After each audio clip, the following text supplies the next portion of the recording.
දැන් බලමු පුතේ මම ඔයගලන්ට කලින් වීඩියෝ එකේ කියපු 38 වෙනි පිටුවේ 6 වෙනි ගාන. 38 වෙනි පිටුවේ 6 වෙනි ගාන. බලගන්න. පුතේ මේ ගානේ මේ 2001 උසස් පෙළ ගාන ඔය අවදියේ ඉඳන් තමයි ඔය වර්තමාන ප්‍රශ්න රටාව නිර්මාණය වෙන්නේ. හොඳින් අහගන්න. පහත ඡේදයේ අතිධ්වනි තරංගවල සමහර ගුණ හා වෛද්‍ය විනිශ්චයේදී භාවිතා වන ඩොප්ලර් තාක්ෂණ ක්‍රමය පිළිබඳව විස්තර ලබා දෙයි. ඡේදයේ සැලකිල්ලෙන් කියවා අසැති ප්‍රශ්න වලට පිළිතුරු සපයන්න. චලනය වන වස්තුන්ගේ තොරතුරු ලබා ගැනීම සඳහා ඩොප්ලර් ක්‍රමය මූලික වශයෙන් භාවිතා වේ. වෛද්‍ය විද්‍යාවේදී මෙම ශිල්පීය ක්‍රමය රතු රුධිරාණු සෛලවල චලනය අන්වීක්ෂණය කිරීමට යොදා ගැනේ. පුතේ මේක කියනවා වෛද්‍ය විද්‍යාවේදී රතු රුධිරාණු සෛලවල ප්‍රවේගය හොයන්න මේ ක්‍රමවේදය මේ ඩොප්ලර් තාක්ෂණ ක්‍රමවේදය භාවිතා කරනවායි කියලා. අර්ථ දැක්වීම අනුව අතිධ්වනිය යනු මිනිස් ශ්‍රවණ පරාසය හර්ට්ස් 20ත් කිලෝහර්ට්ස් 20ත් ඉක්මවා යන සංඛ්‍යාතයේ කිලෝහර්ට්ස් 20ට වඩා වැඩි වූ ධ්වනියයි.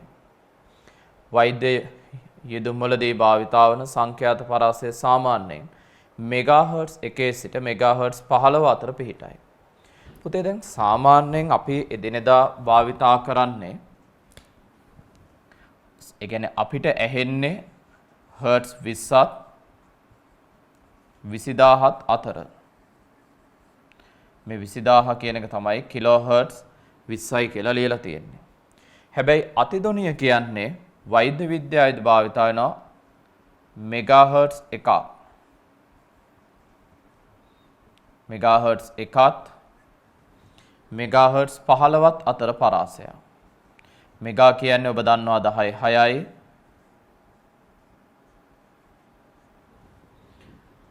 ඔන්න ඔය විදිහට.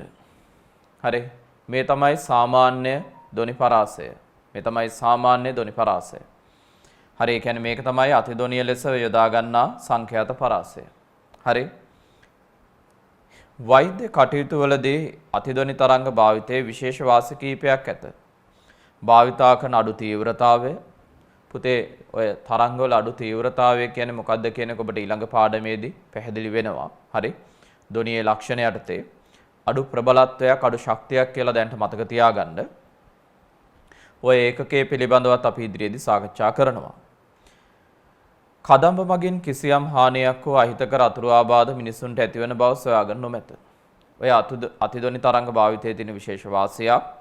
හරි. මොකද භාවිතා කරන්නේ අඩු තීව්‍රතාවයක් නිසා අඩු තීව්‍රතාවයක් සහිත කදම් මගින් X කිරණ මෙන් හානියක් ශරීරයට සිද්ධ කරන්නේ. මොකද සාමාන්‍ය වෛද්‍ය කටයුතු වල ප්‍රධාන වශයෙන් අපි භාවිතා කරනවා X කිරණ වගේ දේවල්. ඒ වගේ දේවල් වලින් ඇති කරන්නා වූ හානියවත් මෙමගින් ඇති කරන්නේ නැහැ කියලායි කියන්නේ. X කිරණ මෙන් අතිධ්වනි තරංග මිනිසුන්ගේ සෛලවල අඩංගු අණු හෝ පරමාණු අයනීකරණය නොකරයි. තවද කුඩා ප්‍රමාණයේ වස්තුන්ගෙන් පවා අතිධ්වනි තරංග පරාවර්තනය වේ. රුධිර නාලයක රුධිර ප්‍රවාහය මැන ගැනීම සඳහා භාවිතා වන සැකැස්මක් රූපයේ පෙන්වා ඇත. T අතිධ්වනි තරංග සම්ප්‍රේෂකය හා අනාවරණය කරනු ලබන උපක්‍රමකය. G කියන්නේ ඇඳුම් ජෙලි. පුතේ සාමාන්‍යයෙන් ඔය වගේ ඇඳුම් ජෙලි පාවිච්චි කරන්නේ සාමාන්‍යයෙන් කෙලින්ම අතිධ්වනි තරංග ශරීරයට අපි ඇතුල් කරන්න උත්සාහ කළොත් ගොඩක් පරාවර්තනය වෙනවා. ඒ නිසා අපි ජෙල් එකක් යූස් කරනවා මේ විදිහට. ඒ කියන්නේ සාමාන්‍යයෙන් ඔබ බොහෝ දෙනා යම්කිසි ආකාරයක ස්කෑන් පරීක්ෂණ හෝ යොමු වෙලා ඇති. එතෙන්දි මේ සාමාන්‍ය මේ ජෙලි විශේෂය භාවිතා කරලා තියෙනවා. දැකලා ඇති. සම රුධිරනාල වී වේගෙන් ගමන් කරන රතු රුධිර සෛලය. පුතේ මේකේ රතු රුධිර සෛලය තරංගයන දිශාවට ආනතව තීටා කෝණයකින් ආනතව වී ප්‍රවේගයෙන් යන්නේ. ඉතින් ඔබ දන්නවා ඩොප්ලර් තාක්ෂණයට අනුව ඩොප්ලර් ආචරණය අපිට වැදගත් ප්‍රභවය හා තරංගානාවරකේ නැත්තම් නිරීක්ෂකයා යා කරන රේඛාව ඔස්සේ ප්‍රවේගය තමයි අපි ඩොප්ලර් ආචරණයේදී වැදගත් වෙන්නේ. ඒ අනුව සංඛ්‍යාත ft වන අතිධ්වනි තරංග t මගින් සම්ප්‍රේෂණය කරනු ලබන අතර රුධිර සෛලයෙන් පරාවර්තනය වූ පසු මෙම තරංග fr සංඛ්‍යාතයක් ලබා ගනී. තීටා යන අතිධ්වනි තරංග හා රුධිර සෛල ගමන් කරන මාර්ගය අතර කෝණය වේ.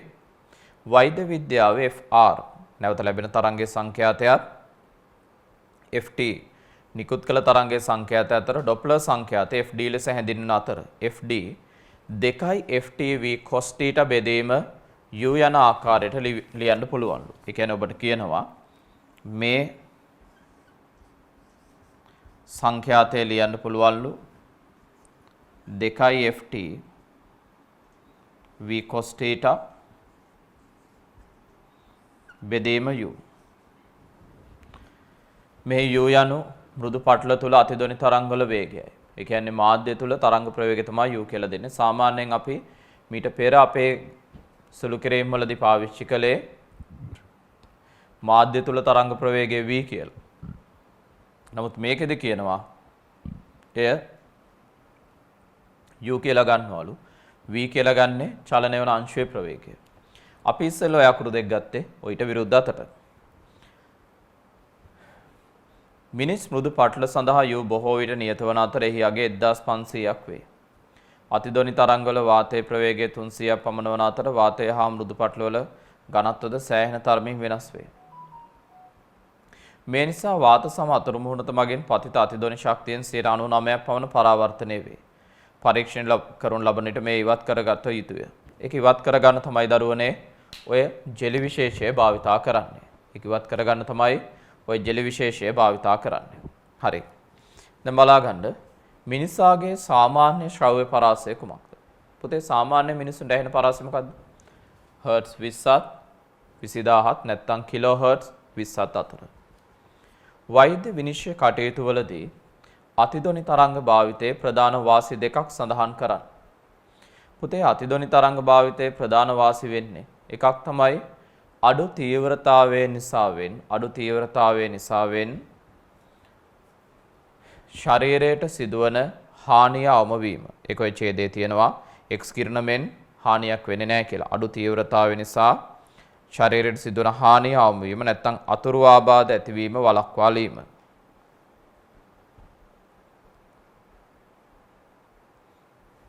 ඒකම X කිරණ මෙන් පරමාණු හෝ අණු අයනීකරණයකට ලක් නොකරයි. X කිරණ මෙන් පරමාණු හෝ අණු අයනීකරණයකට ලක් නොකරයි. දැන් ඔය දරුවෝ කල්පනා කරනවා ඇති මොකද්ද මේ කියන්නේ? පුතේ ඔබ ඉදිරියේදී ඉගෙන ගන්නවා X කිරණ සම්බන්ධයෙන්. පුතේ X කිරණ මෙන් පරමාණු හෝ අණු අයනීකරණයකට ලක් කරන්නේ නැහැ කියලා කියන්නේ මෙන්න මෙහෙම දෙයක්. පුතේ X කිරණ මෙන් පරමාණු හෝ අණු අයනීකරණය ලක් කරන්නේ නැහැ කියන්නේ ඔබ සියලු දෙනා පරමාණුව අණු අඳුරනවානේ.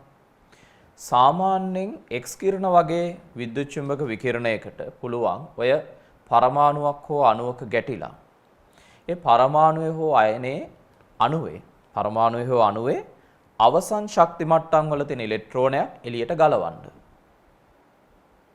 දැන් ওই දරුවෝ රසායන විද්‍යාවට ඉගෙනගෙන තියෙනවානේ අයනීකරණය කියන එක. අයනීකරණය කියන්නේ ඉලෙක්ට්‍රෝන ඉවත් කිරීමනේ.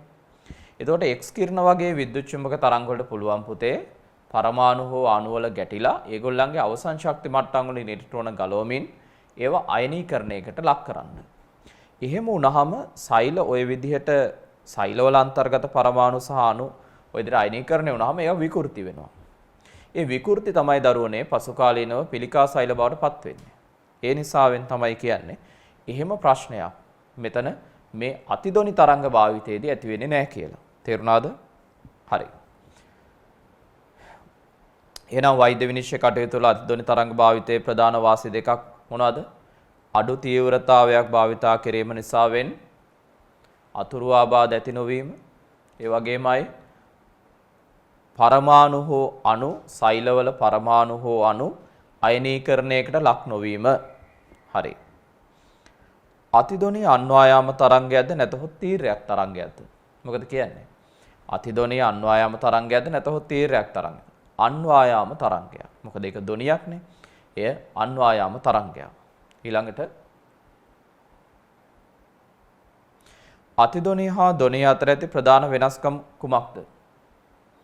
වෙනස්කම තමයි පුතේ අතිදොනි තරංග මිනිසාගේ ශ්‍රවණ පරාසයෙන් පිටතින් පිහිටීම. අතිදොනි තරංග මිනිසාගේ ශ්‍රවණ පරාසයෙන් පිටතින් පිහිටීම. මොකද වෛද්‍ය කටයුතු වල භාවිතා කරන්නේ අතිදොනි ලෙස මෙන්න මේ සංඛ්‍යාත පරාසයනේ. මිනිස්සුන්ගේ ශ්‍රවණ පරාසය මෙච්චරයි. ඒතර මීට පිටතින් පිහිටීම. ඉතින් අතිදොනිය පාවිච්චි කළයි කියලා පුතේ මිනිස්සුන්ට මේක ඇහෙන්නේ නැහැ. අතිධ්වනීය විද්‍යුත් චුම්බක තරංගයක්ද? නැහැ.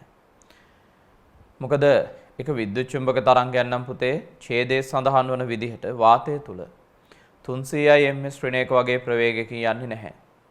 ඒක විද්‍යුත් චුම්බක තරංගයක් නෙමෙයි. හරි, ඒක විද්‍යුත් චුම්බක තරංගයක් නෙමෙයි. එහෙමනම් ඔය ඡේදයේ සඳහන් වන ආකාරයට 300 ms ශ්‍රේණියක වගේ ප්‍රවේගයකින් වාතය තුල යන්නේ නැහැ. 3 වැඩි කිරීම 18 ms ශ්‍රේණියක ප්‍රවේගයෙන් තමයි වාතය තුල යන්නේ. ඒ අනුව අතිධ්වනි තරංගය විද්‍යුත් චුම්බක තරංගයක්ද නැත.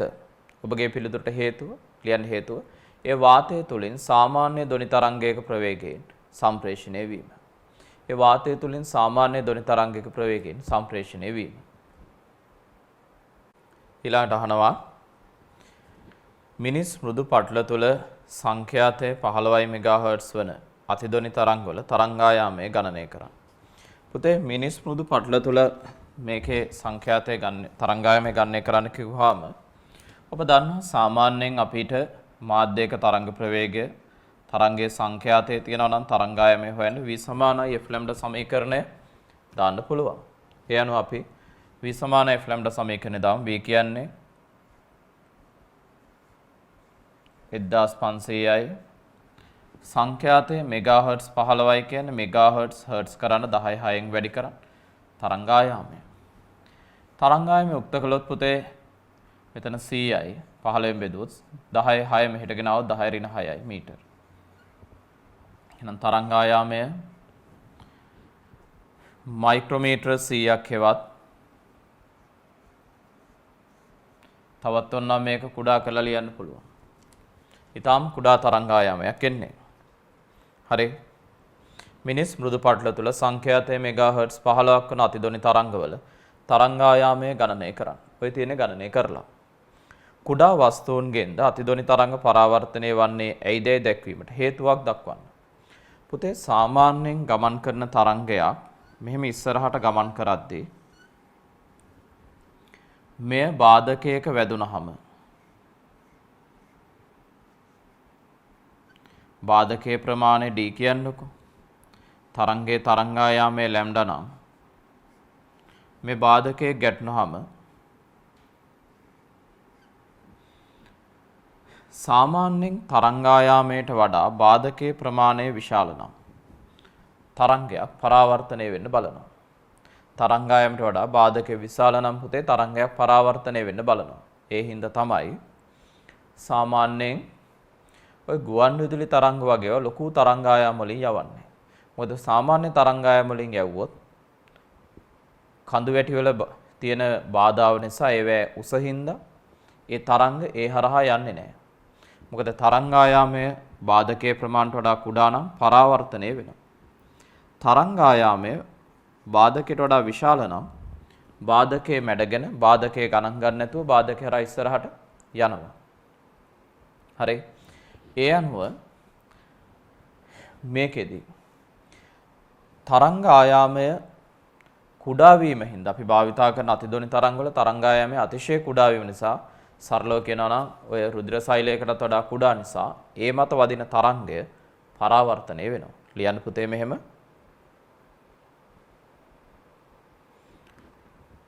මම ටිකක් විස්තරාත්මක උත්තරයක් කියන්න ලියන්න.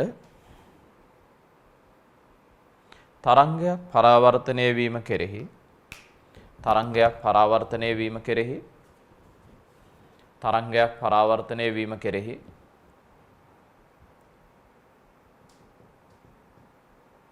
තරංගයක තරංගායාමය මෙන්ම තරංගයක තරංගායාමය මෙන්ම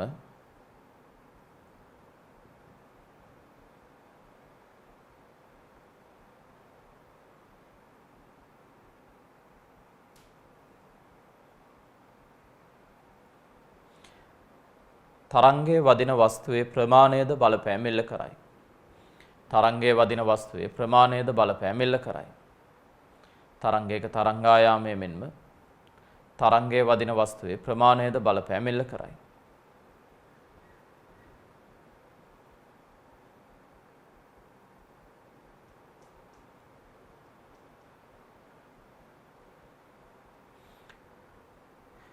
තරංගයේ තරංගායාමයට වඩා වස්තුවේ ප්‍රමාණය විශාල නම් තරංගයේ තරංගායාමයට වඩා වස්තුවේ ප්‍රමාණය විශාල නම්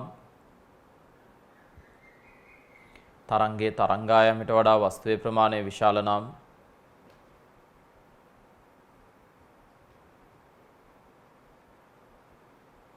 තරංගයේ පරාවර්තනයකට ලක්වන අතර තරංගයේ පරාවර්තනයකට ලක්වන අතර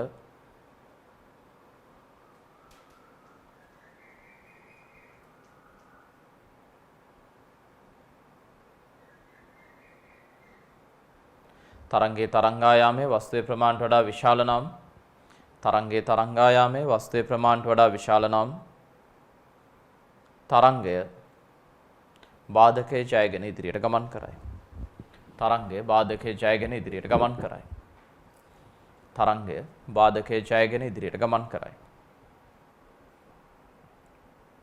තරංගය බාධකයේ ජයගෙන ඉදිරියට ගමන් කරයි.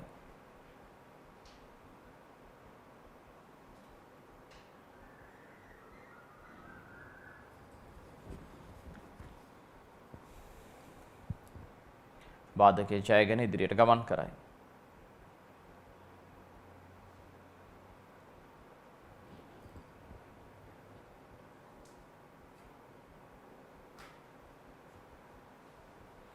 අලුත් රූලක ලියන්න මේක තමයි මේ ප්‍රශ්නෙට උත්තරේ ලියන්න. මෙහිදී අතිදොනි තරංගවල තරංගායාමය ඊටාම කුඩා වන බැවින් මෙහිදී අතිදොනි තරංගවල තරංගායාමය ඊටාම කුඩා වන බැවින්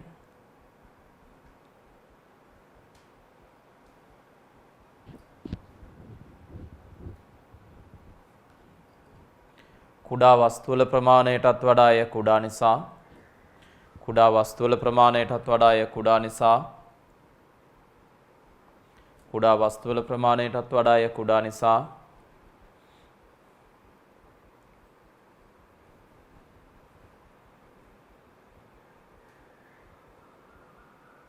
අදාළ තරංගය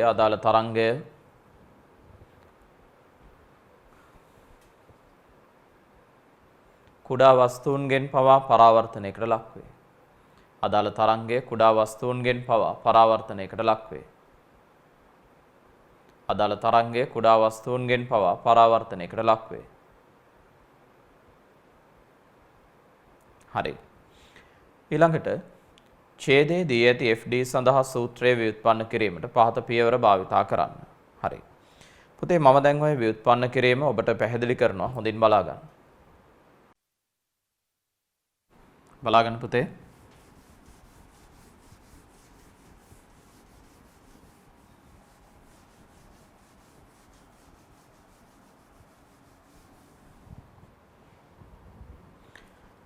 දැන් අපි දන්නවා මේකේ ඔය කියන විදිහට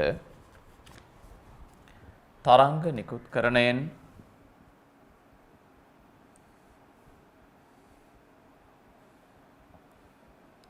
මේ විදිහට තරංගය මුදා හරිනවා.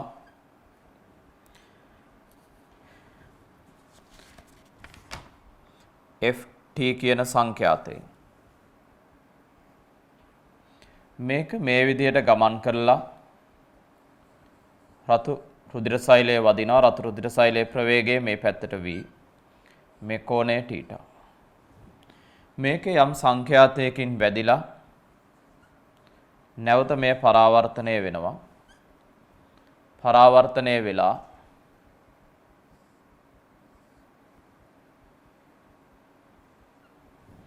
මෙතෙන්ට ළඟා වෙනවා. ඒ අනුව මේකෙදී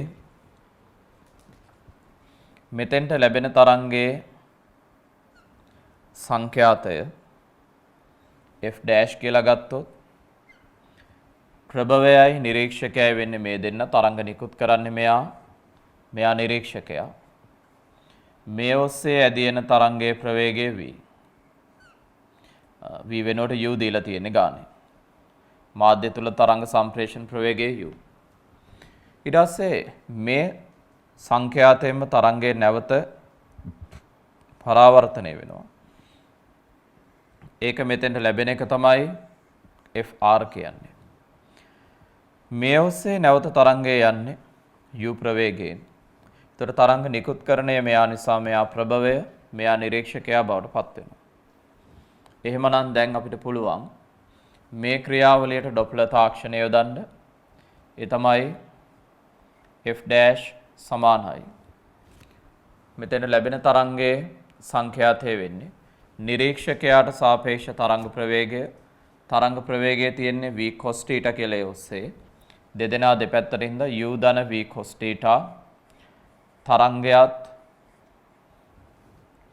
තරංග ප්‍රවේගයත් දෙපැත්තට u ධන v cos θ බෙදන්න. ප්‍රභවයට සාපේක්ෂ තරංග ප්‍රවේගය uමයි වතාවක් ft. නැවත පරාවර්තනයලා යන එකට අපි දැම්මොත්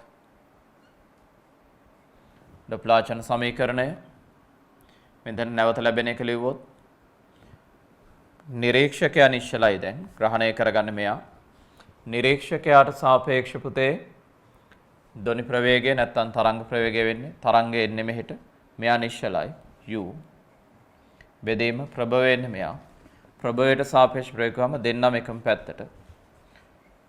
පැත්තට නම් ප්‍රවේග අඩු වෙනවා u ඍණ v cos θ වතාවක් f'. දැන් අපිට පුළුවන්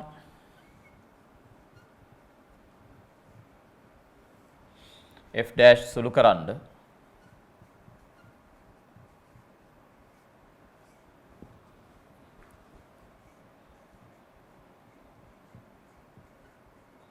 u ධන v cos θ බෙදන්න u ගෙන්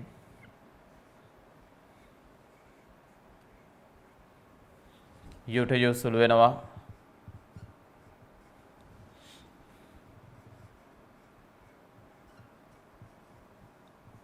u ධන v cos θ බෙදන්න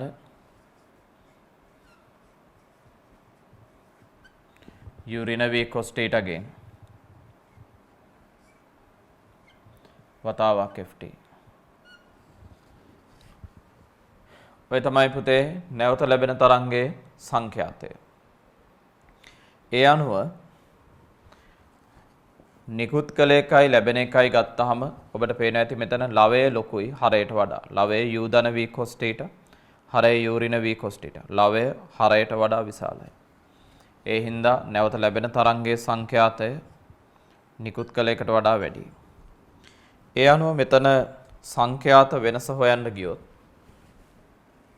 ඩොප්ලර් සංඛ්‍යාතය නැත්නම් නුගසුම් සංඛ්‍යාතය කියන ඔකට ඕක සමානයි fr ඍණ ft ට. ආදේශ කළොත් fr කියන්නේ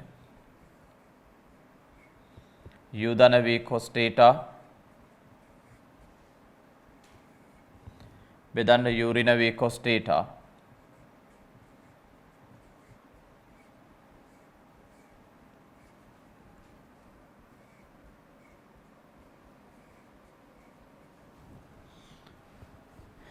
යන fd සමානයි ft පිටර ගත්තොත්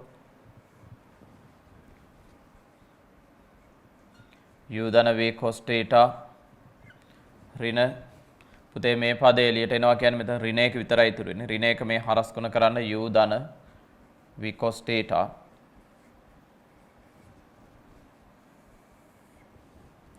u ඍණ v cos θ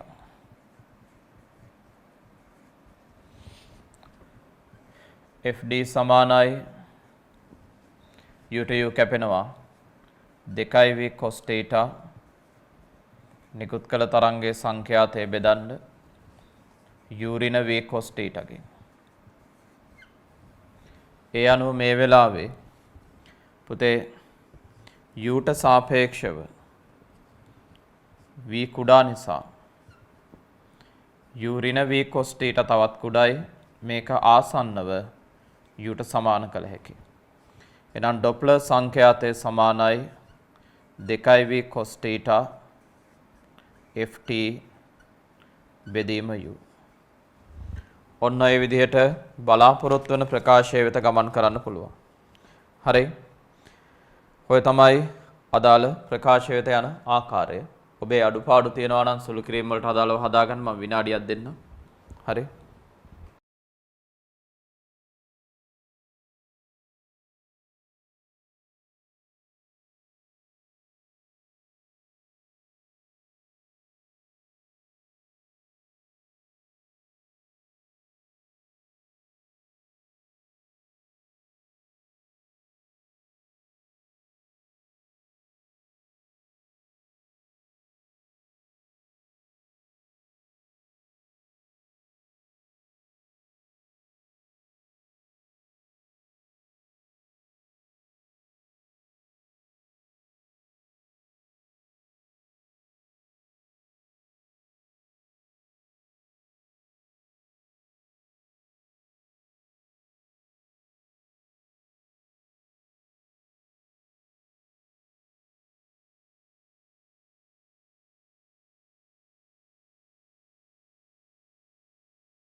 හරි පුතේ.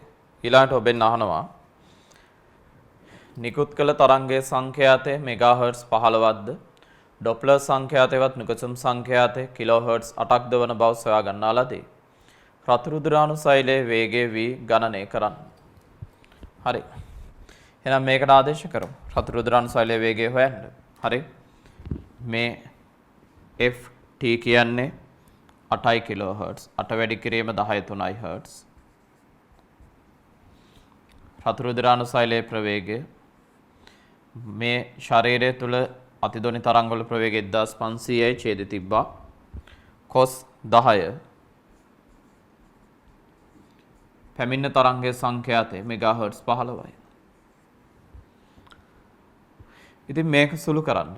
දැන් cos 10 ගේ ඔයගලන්ට හොයාගන්න පුළුවන්. ආසන්න එකට සමානයි 0.984ක් විතර වෙන්නේ. හරි. ඒ අනුව මෙතනින් පුතේ සුළු කරන්න v හොයාගන්න 8 වැඩි කිරීම 10 3 වැඩි කරන්න 1500න්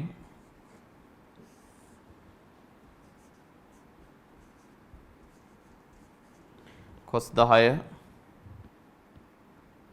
0.9යි 8යි 4යි 8ක් විතර වෙන්නේ.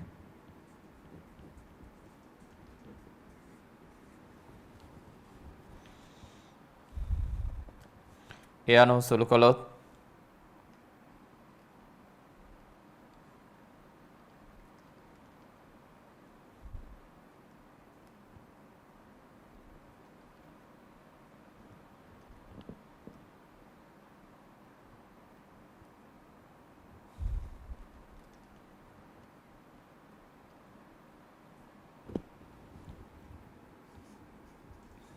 බිඳුවයි දශම 4යි m ශ්‍රේණිකයි ආසන්න අගය.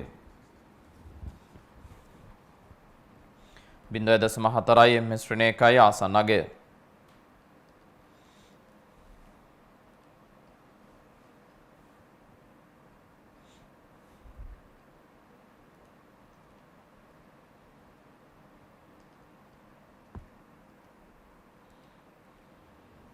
හරි.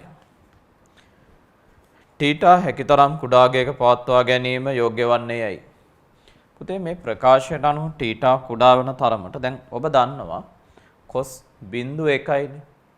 cos 90 කෝණය කුඩා වෙන තරමට පුතේ cos අගය වැඩි වෙනවා. ටීටා අඩු වෙන්න cos අගය වැඩි වෙනවා. cos අගය වැඩි වෙන්න නුගසුම් සංඛ්‍යාතය වැඩි වෙනවා. ඩොප්ලර් සංඛ්‍යාතය වැඩි වෙනවා.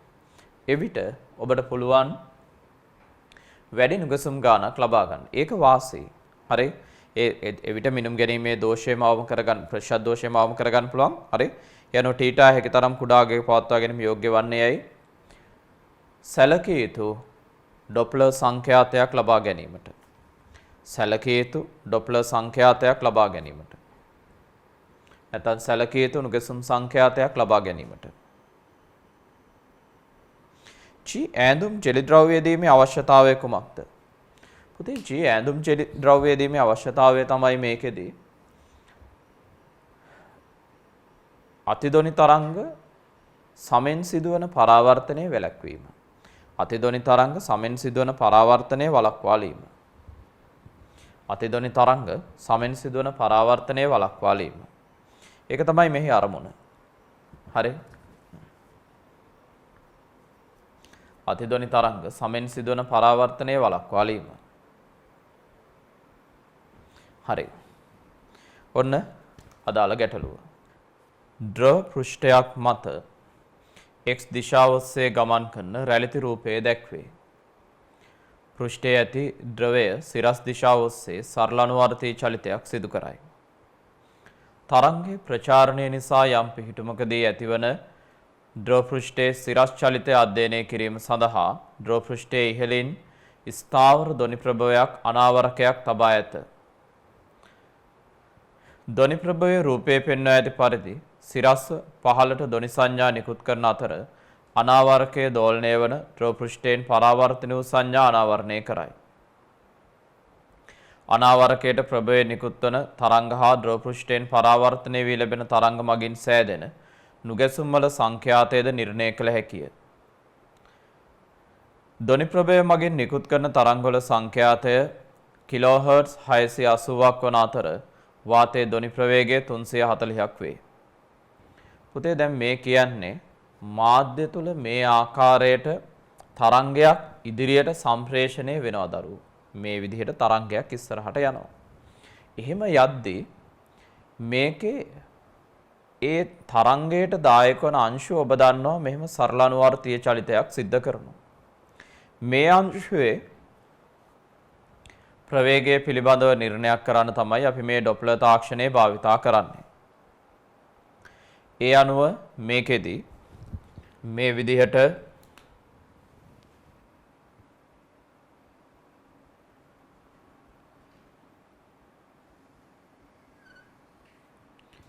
මේ අංශුවේ වදින විදිහට මෙතන ඉඳලා තරංගයක් නිකුත් කරනවා. ඒ නිකුත් කරන තරංගය ඇවිල්ලා මෙතන වැදිලා පරාවර්තනලා නැවත යනවා. එතකොට තරංගය ඇවිල්ලා වදිද්දි මේ අංශුවට යම්කිසි ප්‍රවේගයක් තියෙනවා කියන්නේ තරංගය ඇවිල්ලා වැදීමේදී මෙයා නිරීක්ෂකයා ලෙස හැසිරෙනවා. මෙයා ඒ තරංගය අරගෙන තරංග නිකුත් කරණයයි මෙයයි අතර පරතරය සාපේක්ෂ චලිතයක් තියෙනවා.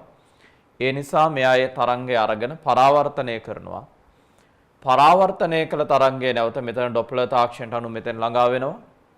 ඒ අනුව නිකුත් කළ එකයි ළඟා වූ එකයි අතර සංඛ්‍යාත වෙනසක් තියෙනවා. ඒ අනුව ඔබට කියනවා මේකෙදී නිකුත් කරන තරංගයේ සංඛ්‍යාතය කිලෝහර්ට්ස් 680යි. මාධ්‍ය තුල තරංග ප්‍රවේගය 340යි. ඒ අනුව රූප සටහනේ දැක්වෙන කුමන පිහිටුමේදී ද්‍රව පෘෂ්ඨයේ වේගය අවම වේද? පුතේ මේ අංශුව සිද්ධ කරන්නේ සරල අනුවර්තීය චලිතයක්.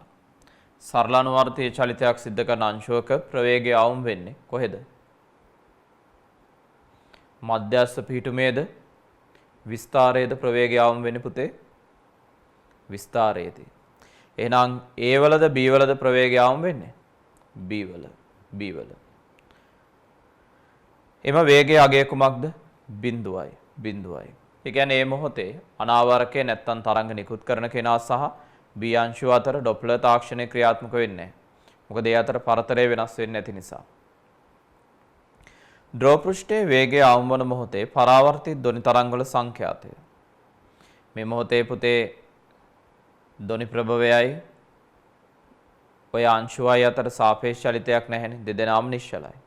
සාපේක්ෂ චලිතයක් නැති නිසා පරාවර්තනය වන තරංගය වෙන්නේ ලැබෙන තරංගයමයි. ලැබෙන තරංගයේ සංඛ්‍යාතයේ වෙනසක් වෙන්නේ නැහැ ඩොප්ලර් ආචරණය ක්‍රියාත්මක නොවන නිසා.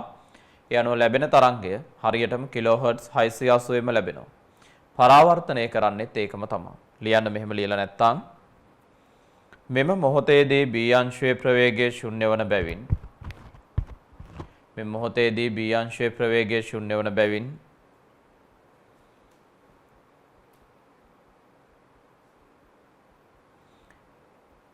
ධ්වනි ප්‍රභවය හා B අංශුව අතර සාපේක්ෂ චලිතයක් නොපවතී. ධ්වනි ප්‍රභවය හා B අංශුව අතර සාපේක්ෂ චලිතයක් නොපවතී. ධ්වනි ප්‍රභවය හා B අංශුව අතර සාපේක්ෂ චලිතයක් නොපවතී.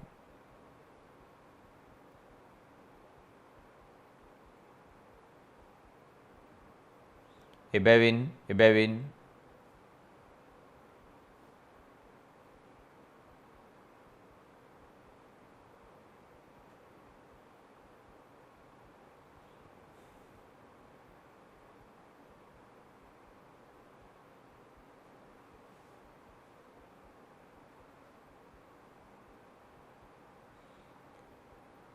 නිකුත් කරන තරංගයේම B අංශය වෙත ලැබෙන අතර නිකුත් කරන තරංගයේම B අංශය වෙත ලැබෙන අතර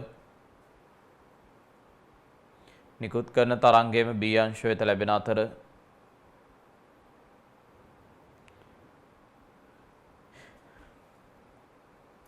එමගින් පරාවර්තනය කරන තරංගයේ සංඛ්‍යාතයද කිලෝහර්ට්ස් 680ක් වේ. එමගින් පරාවර්තනය කරන තරංගයේ සංඛ්‍යාතයද කිලෝහර්ට්ස් 680ක් වේ. එමගින් පරාවර්තනය කරන තරංගයේ සංඛ්‍යාතයද කිලෝහර්ට්ස් 680ක් වේ. හරි. B වල රෝම ඉලක්කම් 1 වාතය තුළ ධ්වනි වේගය හා ප්‍රභවය මගින් නිකුත් කරන ධ්වනි තරංගවල සංඛ්‍යාත පිළිවෙලින් U හා F නෝට් නම් වාතය තුළ ධ්වනි වේගයත් ප්‍රභවයෙන් නිකුත් කරන ධ්වනි තරංගවල සංඛ්‍යාත F නෝට් ද නම් ද්‍රව පෘෂ්ඨය ධ්වනි ප්‍රභවයෙන් ඉවතට v වේගයෙන් ගමන් කරන විට ද්‍රව පෘෂ්ඨය මත නිරීක්ෂණය කරන සංඛ්‍යාත F ඩෑෂ් සඳහා ප්‍රකාශයක්. මේ බලන්න පුතේ. ඔය කියන සංසිද්ධිය මෙන්න මේ වගේ. දැන් මෙතෙන්දී මේ කියන අංශුව ඔය කියන වෙලාවේදී මෙහෙම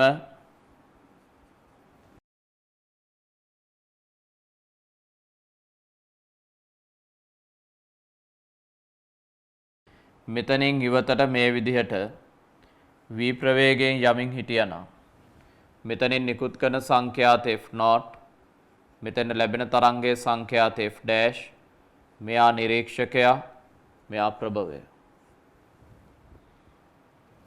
මාධ්‍ය තුල තරංග ප්‍රවේගය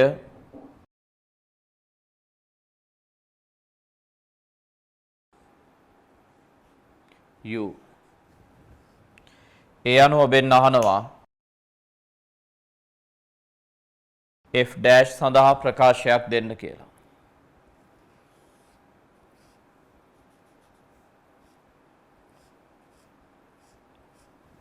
ඉතින් අපිට F ඩෑෂ් ලියන්න පුළුවන් සාමාන්‍ය ඩොප්ලාචරණය අපි යොදාගන්න සමීකරණයෙන් නිරීක්ෂකයාට සාපේක්ෂ ධ්වනි ප්‍රවේගය වෙන්නේ මේ දෙන්නම එකම පැත්තට u ඍණ v තරංග ප්‍රවේගය u අංශයේ ප්‍රවේගය v බෙදන්න ප්‍රභවයට සාපේක්ෂ ප්‍රවේගය u මයි වතාවක් F නෝට්.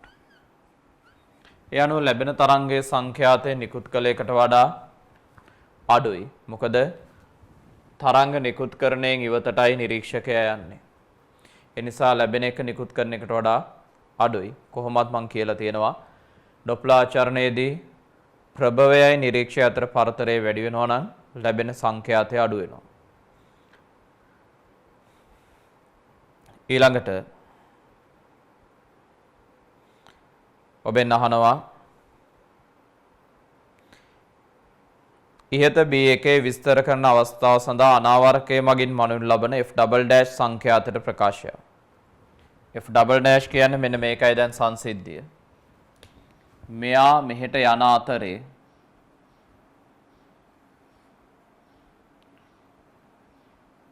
වදින තරංගය නැවත පරාවර්තන F ඩෑෂ් වලින් මේක මෙතනින් ග්‍රහණය කරගන්න. එතකොට දැන් මෙයා ප්‍රභවය වන අතර ද්‍රවාංශය ප්‍රභව වෙනවා අනාවරකයේ නිරීක්ෂකයා වෙනවා. මාධ්‍ය තුල තරංගය සම්ප්‍රේෂණය වෙන්නේ මේ දිශාවට. මාධ්‍ය තුල තරංගය සම්ප්‍රේෂණය වෙන්නේ මේ දිශාවට. දැන් ග්‍රහණය කරගන්න තරංගය අහුවාම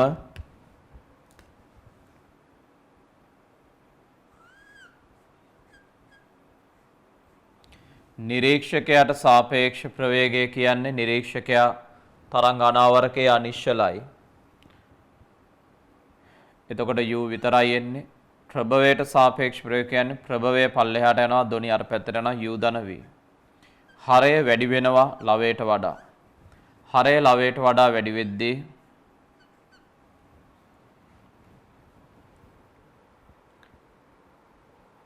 නැවත අනාවරකයට යන සංඛ්‍යාතයත් F ඩෑෂ්ටත් වඩා අඩු වෙනවා. ඒ අනුව F ඩබල් ඩෑෂ් සුළු කළොත්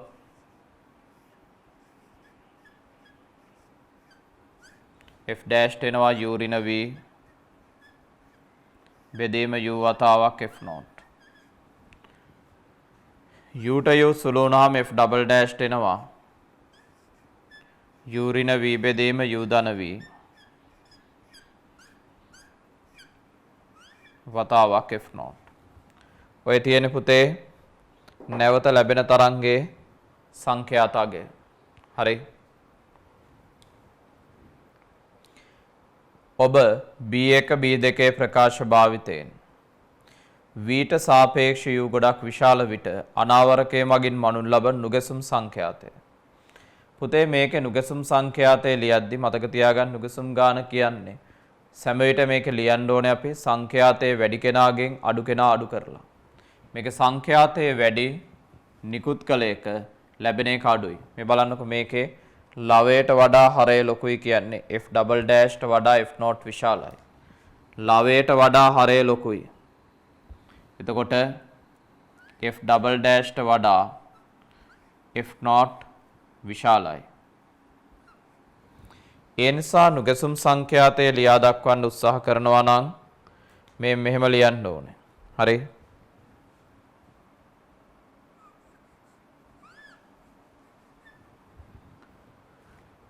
නුගැසුම් සංඛ්‍යාව ලියා දක්වන්න උත්සාහයක් දරනවා නම් මෙන්න මෙහෙම ලියන්න වෙනවා.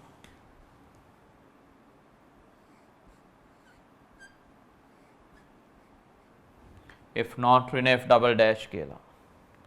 එහෙමනම්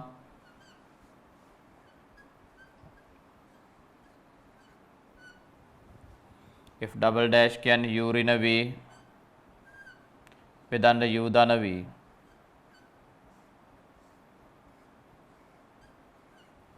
f not ගන්න f not වලින් පොදු හරයක්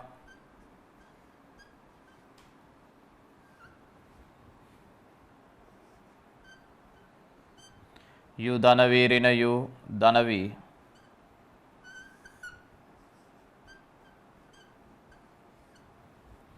ඒ අනුව නුගැසුම් සංඛ්‍යාතයට එනවා 2v f not බෙදීම u ධන v මේකෙන් පැහැදිලිව පේනවා මෙහෙම දෙයක්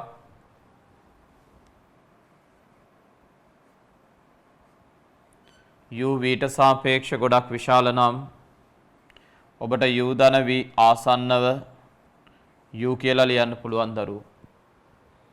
ඒ අනුව නුගැසුම් සංඛ්‍යාතය සමානයි 2v f not බෙදීම u. ඔන්න ඔය විදිහට ලියා දක්වන්න පුළුවන්. හරි. ඔබ ගෙදෙද්දි හදපු ගානේ මොනවා හෝ අඩුපාඩු තියෙනවා නම් හදාගන්න ඉක්මනට.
හරි පුතේ දැන් අහගන්න b වල රෝම ඉලක්කම් 4 ද්‍රව පෘෂ්ඨයේ කුමන පිහිටුමේදී උපරිම නුගැසුම් සංඛ්‍යාතයක් අනාවරණය කළ හැකිද? දැන් පුතේ අපෙන් ඒ වගේ ප්‍රශ්නයක් අහද්දී ද්‍රව පෘෂ්ඨයේ කුමන පිහිටුමේදී උපරිම නුගැසුම් සංඛ්‍යාතයක් අනාවරණය කරගත හැකිද කියලා අපෙන් අහනවා නම් දැන් අපිට උත්තර 15 වෙන්න බැහැනේ. අපිට පුතේ උත්තරයකට යන්න යම් ගණිත ක්‍රමයක් තියෙන්න ඕනේ. ඒ අනුව අපි බලන්න ඕනේ අපි ළඟ මේ වෙද්දි තියෙනවා ගාන ගලාගෙන එන්නේ යම් ක්‍රමයකටනේ ගලාගෙන අපිට අපි ළඟ මේ වෙද්දි තියෙනවා නුගසුම් සංඛ්‍යාතයට ප්‍රකාශය. හරි. මේ නුගසුම් ගානට ප්‍රකාශය ඇතර නුගසුම් ගාන වැඩි වෙන්නේ මොන වෙලාවේද? නුගසුම් වලට බලපාන්න සාධක මොනවද බලන්න. මේ තියෙන අංශයේ ප්‍රවේගය, මේ තියෙන නිකුත් කරන සංඛ්‍යාතය, මේ තියෙන මාධ්‍ය තුල තරංග ප්‍රවේගය. එතකොට ඔය සමීකරණේ දිහා බැලුවාම අපිට පේනවා නුගසුම් වලට බලපාන සාධක තුනක් තියෙනවා. අංශයේ ප්‍රවේගය, නිකුත් කරන සංඛ්‍යාතය, මාධ්‍ය තුල තරංග ප්‍රවේගය. ඔබෙන් අහන්නේ උපරිම නුගසුම් ගානක් ඇහෙන්නේ A වලද B වලද? එතකොට A හා B කියන පිහිටුම් වල අංශු වල ස්වභාවය ගත්තාම මේ නුගසුම් ගානට බලපෑම් එල්ල කරන්නේ V කියන සාධකයනේ. මොකද F0 කියන්නේ නිකුත් කරන සංඛ්‍යාතය ඒක නියතයක්. U කියන්නේ මාධ්‍ය තුල තරංග ප්‍රවේගය ඒක නියතයක්. වෙනස් වෙන්නේ අංශයේ ප්‍රවේගය. ඒ අනුව මේකෙදි දරුවෝ අංශයේ ප්‍රවේගය වන V උපරිම වෙන වෙලාවේ තමයි නුගසුම් ගාන උපරිම වෙන්නේ. මෙයා උපරිම වෙත් තමයි මේක උපරිම වෙන්නේ. ඒතර V උපරිම වෙන්නේ කොයි වෙලාවේද? පුතේ මේ තියෙන විදිහට V උපරිම වෙන්නේ මතක තියාගන්න නුගසුම් සංඛ්‍යාව උපරිම වෙන්නේ හරි V උපරිම වෙන A කියන පිහිටුමේදී. ලියන්න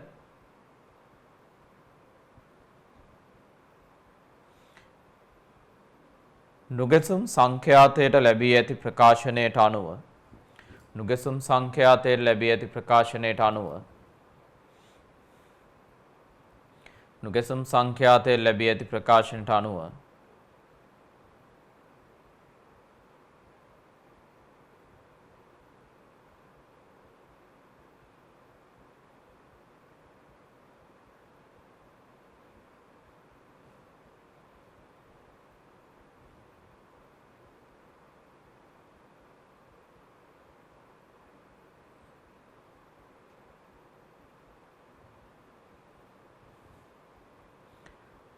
නුගසුම් සංඛ්‍යාව තීරණය කරන සාධකය වන්නේ අංශුවේ ප්‍රවේගයයි.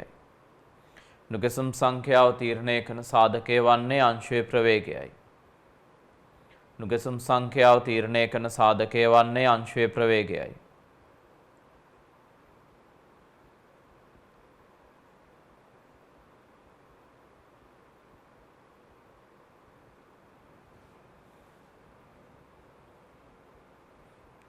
නුගසුම් සංඛ්‍යාව තීරණය කරන සාධකය වන්නේ අංශයේ ප්‍රවේගයයි.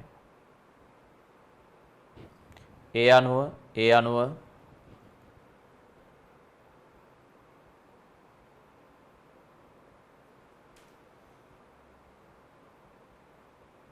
කැපිටල් A පිහිටුමේදී අංශයේ ප්‍රවේගය උපරිම වන බැවින් කැපිටල් A පිහිටුමේදී අංශයේ ප්‍රවේගය උපරිම වන බැවින්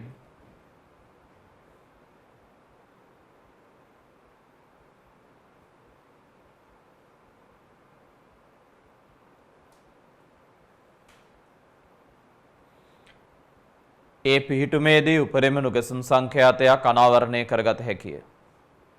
ඒ පිහිටුමේදී උපරිම නුගසුම් සංඛ්‍යාතයක් අනාවරණය කරගත හැකිය. හරි. බලාගන්න. මේකෙදී ඔබට කියනවා මෙම සංඛ්‍යාතය හර්ට්ස් 600 නම් එම් පිහිටුමේ ද්‍රව පෘෂ්ඨයේ ප්‍රවේගය. මේක 600 නම් F0 කිලෝහර්ට්ස් 680යි කියන එක හර්ට්ස් කරන්න 10 3ෙන් වැඩි කරන්න මාධ්‍ය තුල තරංග ප්‍රවේගය 340යි.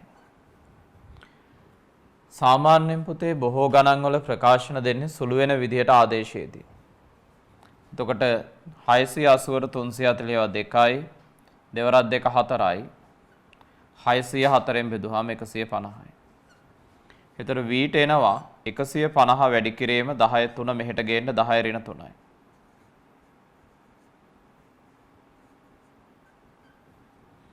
ඒ අනුව ප්‍රවේගයට එනවා 0.15 ms ඍණ 1. ඔන්න අදාළ අංශයේ ප්‍රවේගය අගය. හරි.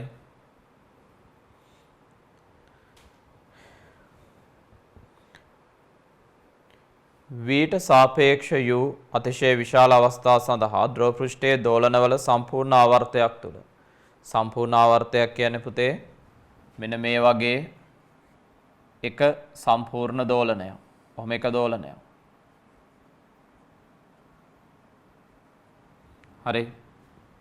වෙන විදිහට කියනවා නම් B පිහිටුමේ ඉඳලා පල්ලෙහාට ගිහිල්ලා නැවත B පිහිටුමට ළඟා වීම.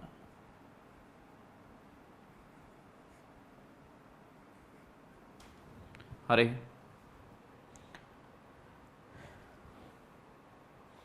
අනාවරකයේ මගින් මනුන් ලබන නුගසුම් සංඛ්‍යාතයගේ කාලයේ ශ්‍රිතයක් ලෙස දල සටහනක් දක්වන්න.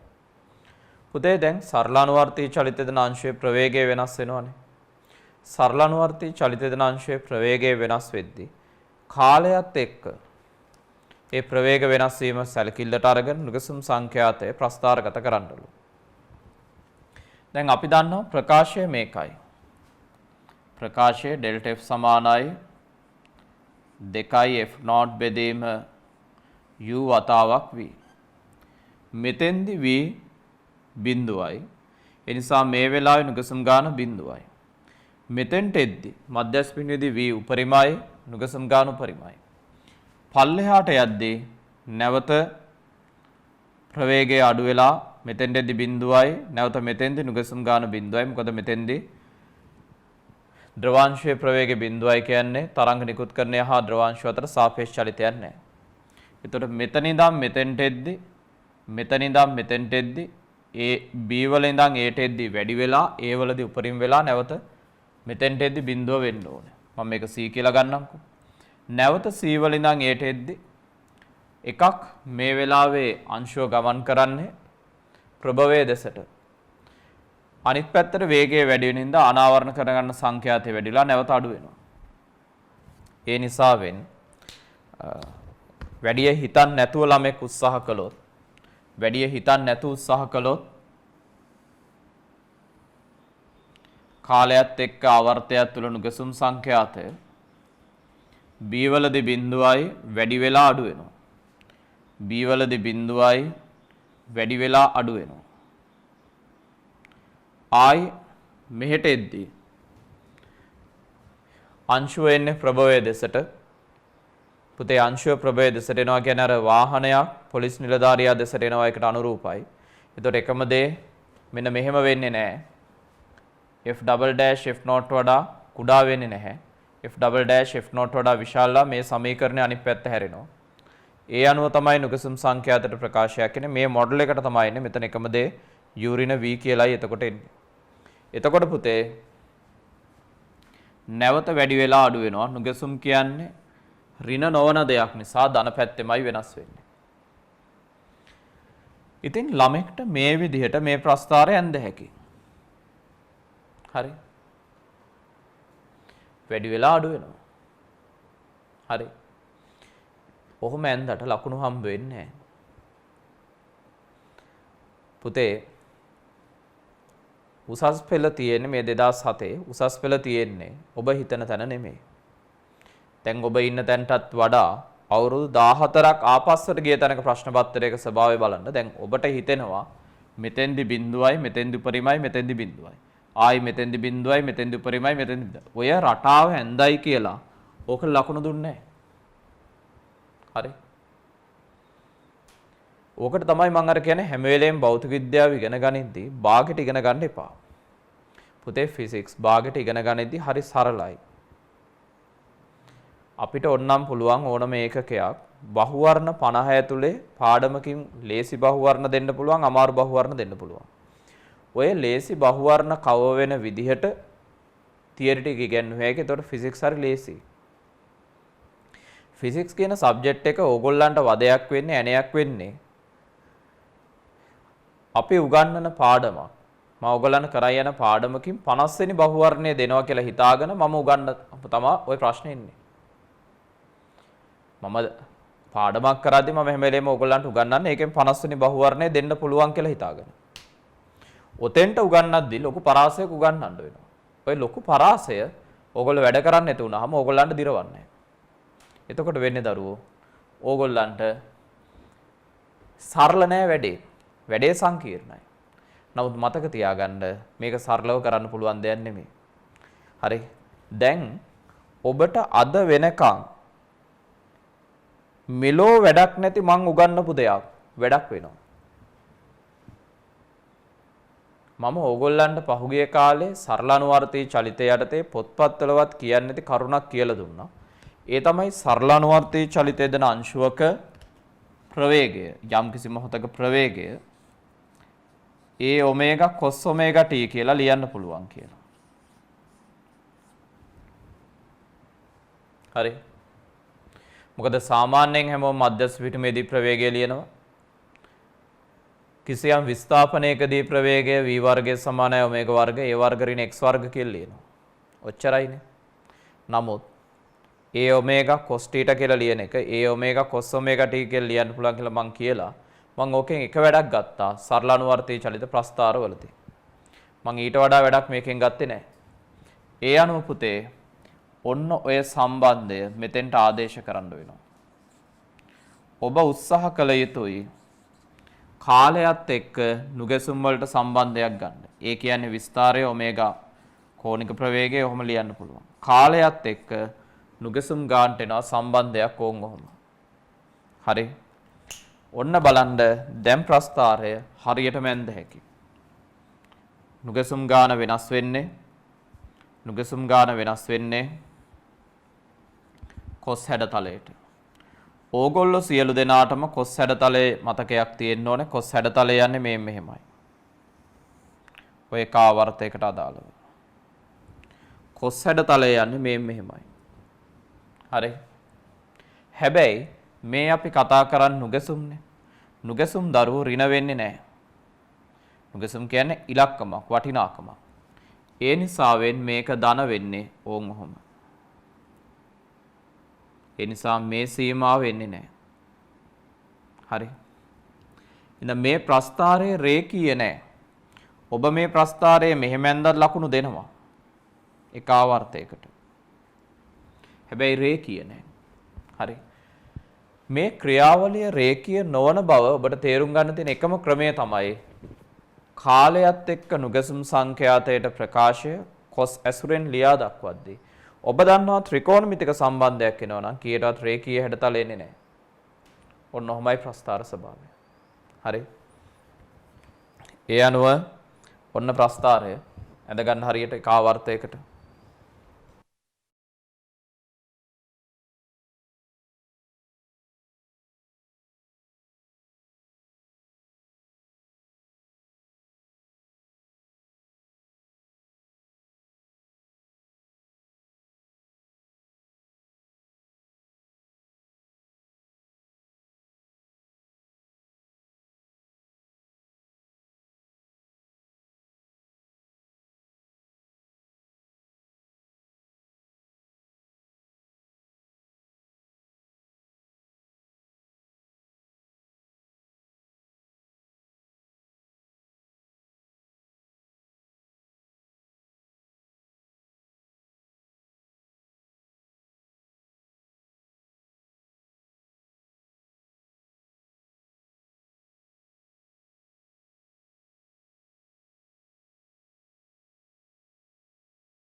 බලාගන්න. ඒ අනුව මේකෙදී නුගැසුම් සංඛ්‍යාතයේ අනුයාත ශුන්‍යාගයන් දෙක අතර කාලාන්තරය තප්පර 0.05 නම් පැවැත්වල සංඛ්‍යාතය. මෙන්න මේ කාලාන්තරය 0.05 නම්.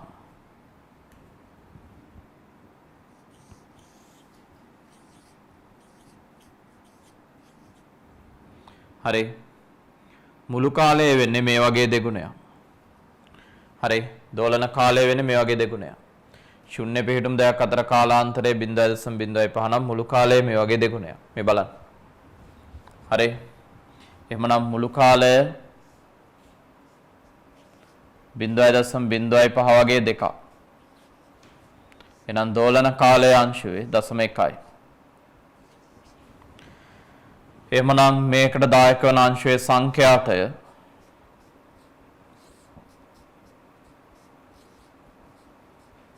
හර්ට්ස් 10යි.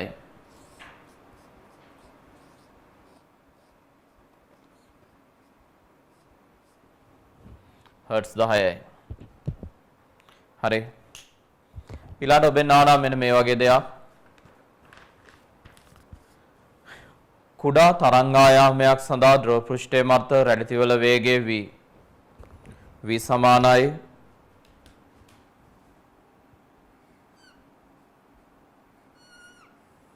මූල 2යි phi t බෙදීම lambda rho මගින් දෙනු ලබන අතර මෙහි t lambda හා rho යනු පිළිවෙලින් ද්‍රව පෘෂ්ඨයේ ද්‍රවයේහි පෘෂ්ඨිකාතතිය රැලිතිවල තරංගායාමයේ ද්‍රවයේ ඝනත්වය වේ. පුතේ මේක ඔබට පරිබාහිරව දෙන සමීකරණය. මේ විෂය නිර්දේශයේ උගන්වන්න තියෙන සමීකරණයක් නොවේයි. ඔබට බාහිරින් ලබා දෙන සමීකරණයක්. ඉතින් ඔබෙන් ආනා මේ දීලා මේ දත්ත ටික දීලා හරි පෘෂ්ඨිකාති සංගුණකය ටීට අගයක් ගන්නලු. දැන් මේකේ මේ තියෙන්නේ රැලිතිවල ප්‍රවේගය. හරි කුඩා තරංගායාමයන් සඳහා ද්‍රව පෘෂ්ඨයේ මත රැලිතිවල ප්‍රවේගය කියන්නේ තරංගය මෙහෙට ඇදිලා යද්දී මේ පැත්තට තියෙන ප්‍රවේගය. එතකොට මේ අතර තියෙන ප්‍රවේගය නෙමෙයි ද්‍රවාංශුවේ මෙහෙට ඇදිලා යන ප්‍රවේගය. v මේ සමීකරණයෙන් දෙනවලු. ඉතින් මේ ප්‍රවේගයට v සමානයි f lambda ලියන්න පුළුවන් ප්‍රගමන තරංගනේ. එතකොට f lambda සමානයි මූල 2යි phi t බෙදීම lambda rho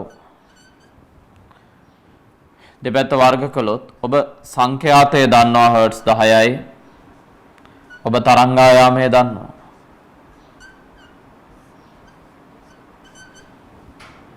හරි. ඒ අනුව මේක සුළු කළා නම් ටීට එන උත්තරයට යන්න පුළුවන්. හරි.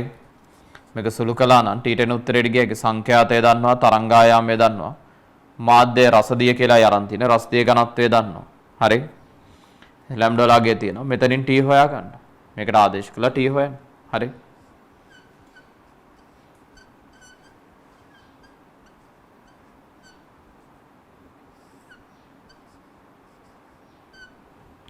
මේකට ආදේශ කරලා t හොයන්න.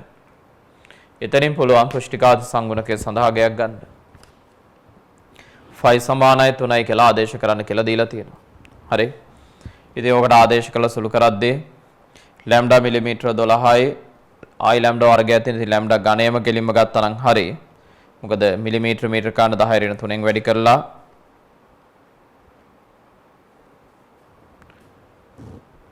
රෝලාගේ 13600යි සංඛ්‍යාතය හර්ට්ස් 10යි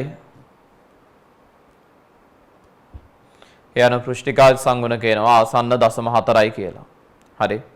ඒකකෙත් ඔන්න මෙතනින් හොයලා සුළු කරගන්න. මොකද ඔබ තාම පෘෂ්ඨිකාත්‍ය කියන පදේ දන්නේ නැහැ. ගාන තුල පරිබාහිර දෙයක් විදිහට ඒ පදේ ඔබෙන් අහනවා. මීටරේ නිව්ටන් කියලා යන්නේ. හරි. ඔබට මූලික එක් ඇසුරෙන් ඔන්නම් සුළු කරලා පෘෂ්ඨිකාති සංගුණක ඒකකේ දාන්න පුළුවන්. හරි. ඒ කොටස පුතේ තරම්ම දෝලන තරංග පාඩමට වැදගත් වෙන දෙයක් නෙවෙයි. හරි. මම ඒක ඒකකේවත් හොයන්න යන්නේ නැත්නම් මොකද ඒක මේ වෙලාවේ වැදගත් වෙන සාධකයක් නොවේයි ඔබට. මේක මේ ගානට පරිබාහිරව දෙන දුන්නු දෙයක්. ගානට පරිබාහිරව දුන්නු දෙයක්. හරි. ඔය තමයි මම ඔයගලන්ට ගෙදෙද්දි හදන්න කියලා දුන්නු අභ්‍යාසය. දැන් අපි ඊළඟට අවධානය යොමු කරමු පුතේ. ඇත්තටම මේ ඩොප්ලාචරණය කොහොමද වෙන්නේ කියන එක. දැන් මම අද වෙනකන් ඕගොල්ලන්ට දැන් මම පාඩම පටන් අරගෙන කරගෙන ගියාට මම අද වෙනකන් ඔබට පැහැදිලි කරලා නැහැ. ඇත්තටම කොහොමද මේ සංසිද්ධිය වෙන්නේ? හරි. ප්‍රභවයක් හා නිරීක්ෂකයා අතර සාපේක්ෂ චලිතයක් ඇති විට ප්‍රභවයේ නිකුත් කරන ශබ්දයේ සංඛ්‍යාතය නිරීක්ෂකයාට වෙනස් වෙලා එනවා. ප්‍රභවයේ නිකුත් කරන ශබ්දයේ සංඛ්‍යාතය නිරීක්ෂකයාට වෙනස් වෙලා එනවා. ඇත්තටම කොහොමද මේක වෙන්නේ? හරි.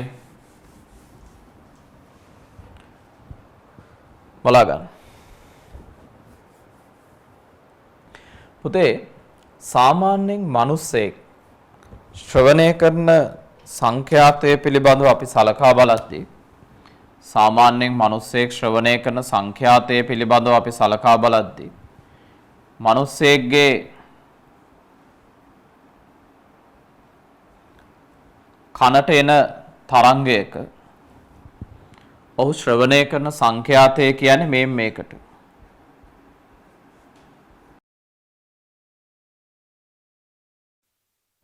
v බෙදීම ලැම්ඩා කියන එකට.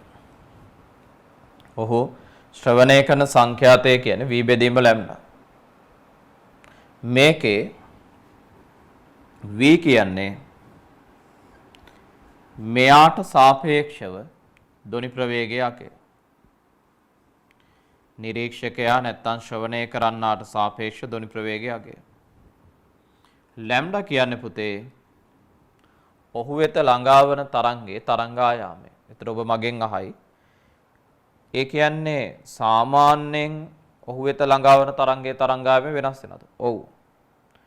ගොඩක් වෙලාවට ඔය තරංගායාමයේ වෙනස නිසා තමයි දරුවෝ අහන කෙනාට සංඛ්‍යාතය වෙනස් වෙලා ඇහෙන්නේ. මේක ඇත්තම ස්වභාවය මට පැහැදිලි කරලා දෙන්න ඕගොල්ලන්ට මේ සම්බන්ධව උගන්වන්න වෙනවා.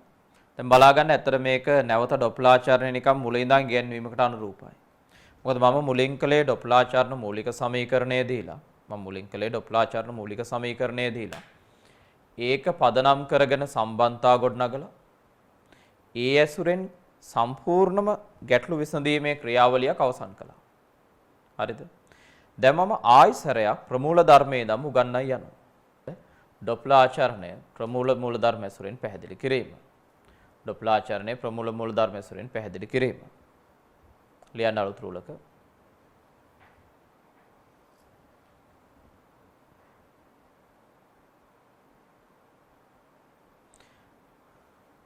ඩොප්ලර් ආචරණය සඳහා පදනම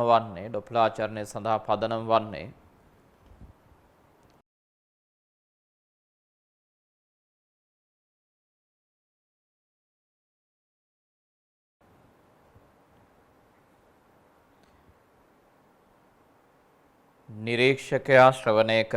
නිරීක්ෂකයා ශ්‍රවණය කරන සංඛ්‍යාතය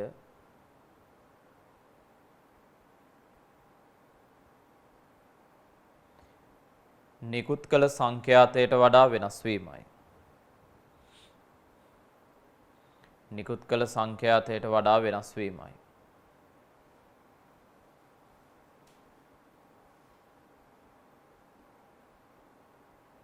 නිකුත් කළ සංඛ්‍යාතයට වඩා වෙනස් වීමයි.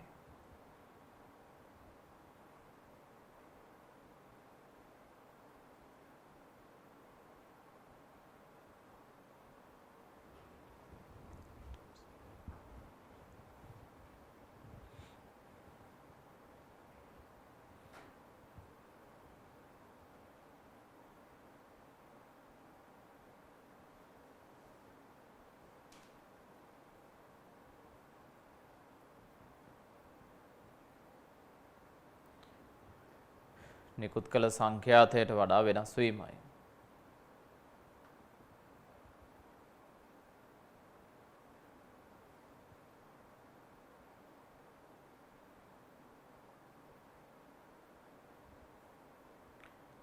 යමෙක් ශ්‍රවණය කරන සංඛ්‍යාතය f සමානයි v බෙදීම ලැම්ඩා ලෙස ලියා දැක්විය හැකි අතර යමෙක් ශ්‍රවණය කරන සංඛ්‍යාතය f සමානයි v බෙදීම ලැම්ඩා ලෙස ලියා දැක්විය හැකි අතර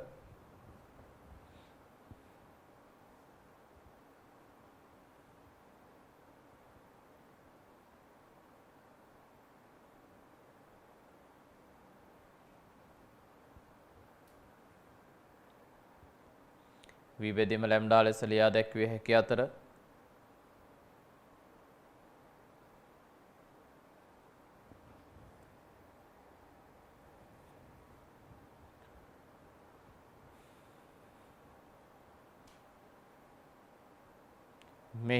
මෙහි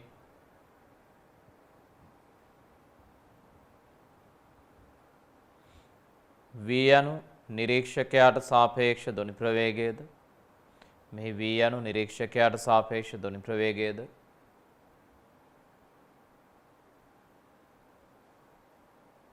ලැම්ඩා යනු ඔහු වෙත ළඟා වන තරංගයේ තරංගායාමයද වේ. ලැම්ඩා යනු ඔහු වෙත ළඟා වන තරංගයේ තරංගායාමයද වේ. පොඩ්ඩකට මේ රූප සටහන අඳින්න. මේ මම පෙන්ලා තියෙන නිකම් මිනිස් රූපයක භාගයක්. හරි. මේ රූප සටහන අඳින්න.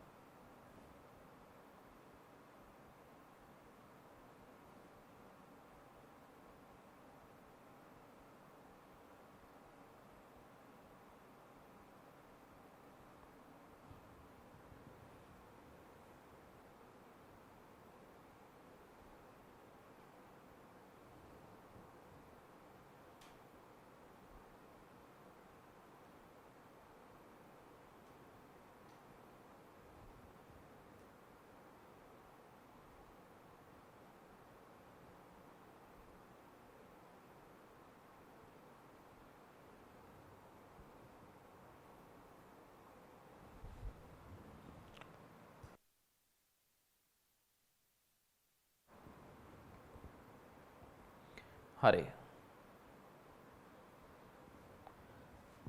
දැන් බලාගෙන මම පැහැදිලි කරලා දෙන්න හදන්නේ. ඔබට ඔය ආව ප්‍රකාශන ඇත්තටම ආවේ කොහොමද කියලා. පුතේ සාමාන්‍යයෙන් නිශ්චල ප්‍රභවයකින් ශබ්දයක් මුදා හරිද්දි මේ ශබ්දය මේ විදිහට ගෝලාකාරව ව්‍යාප්ත වෙනවා.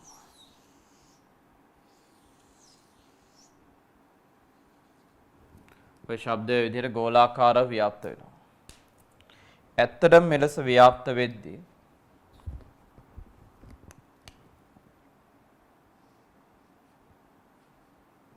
මේ තරංගායාමයමයි මේ පැත්තේ තියෙන්නේ. මේ පරතර තමා තරංගායාම කියලා කියන්නේ. හැබැයි ප්‍රභවයේ ඉදිරියට යනවා නම් හරි. ඒ කියන්නේ තරංග නිකුත් කරන කෙනා ඉස්සරහට යනවා නම් දැන් මේ තරංගය නිකුත් කළෙත් මෙතන ඉඳන් මේ තරංගය නිකුත් කළෙත් මෙතන ඉඳන් මේ තරංගය නිකුත් කළෙත් මෙතන ඉඳන් සියලු තරංග නිකුත් කරලා තියෙන්නේ මෙතන ඉඳන්. හැබැයි පුතේ චලිත වන ගමන් තරංග යමෙක් නිකුත් කරනවා නම් එන්ජින් එකේ හඬ වුණත් ප්‍රශ්නයක් නැහැ. චලිත වන ගමන් යමෙක් තරංග නිකුත් කරනවා නම් දරුවෝ ඒකෙදි මෙන්න මෙහෙම දෙයක් වෙනවා. මුලින්ම ඉන්න තැන පිහිටුමේදී මුදාහල තරංගයේ මුදා හැරිය මෙතන ඉඳන් වුණාට මේ වෙලාවේ තරංගයේ කේන්ද්‍රය මෙතන වුණාට ඊළඟ අවස්ථාවේ කේන්ද්‍රය එන්නේ ඊට ඉදිරියෙන් මෙන්න මේ විදිහට.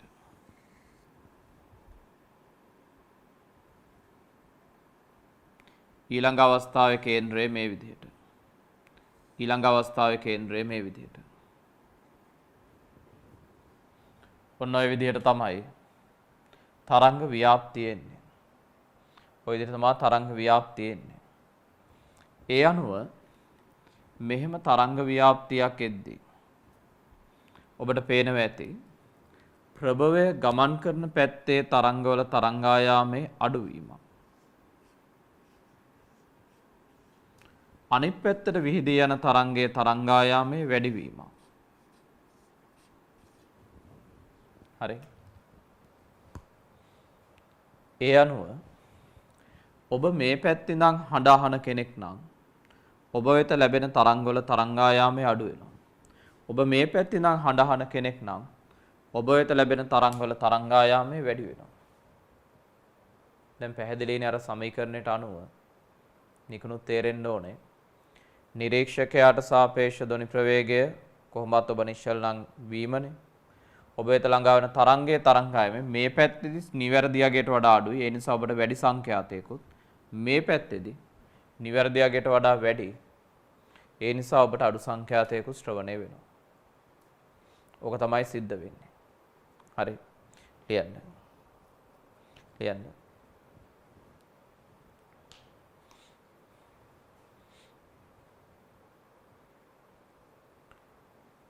පහත දක්වා ඇත්තේ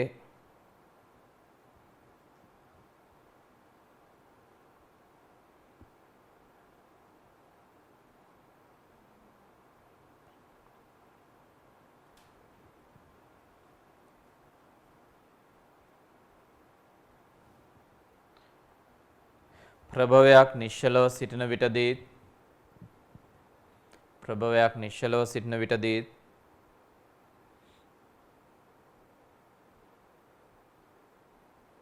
චලිත වන විටදී තරංග පෙරමුණු ව්‍යාප්ත වන ආකාරයයි.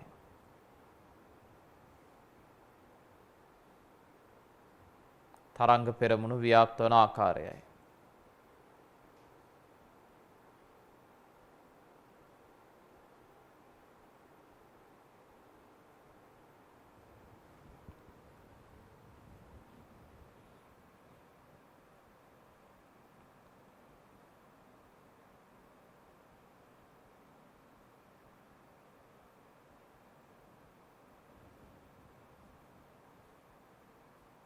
හරි.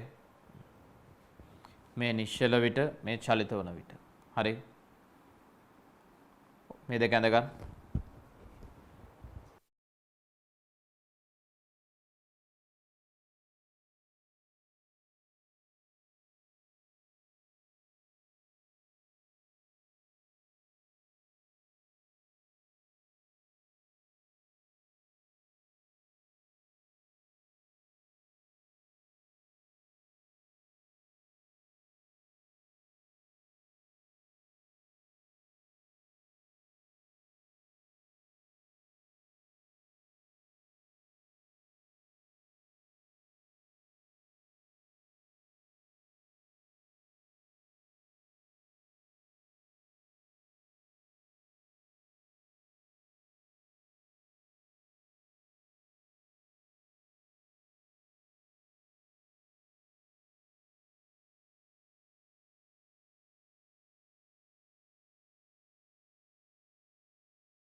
ලියන්න පුතේ පහලෙන්.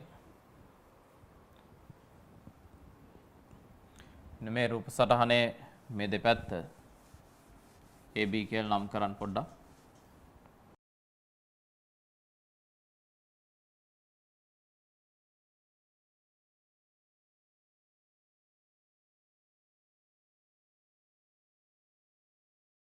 ලියන්න.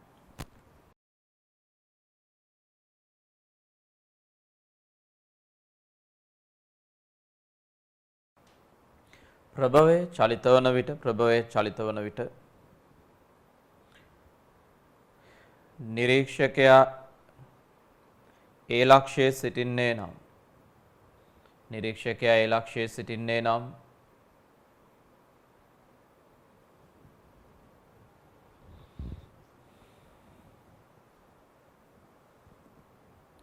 ඔහු වෙත ළඟාවන තරංගයේ තරංගායාමය අඩුවන බැවින්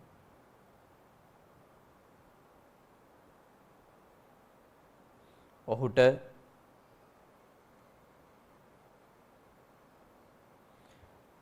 අඩු සංඛ්‍යාතයක්ද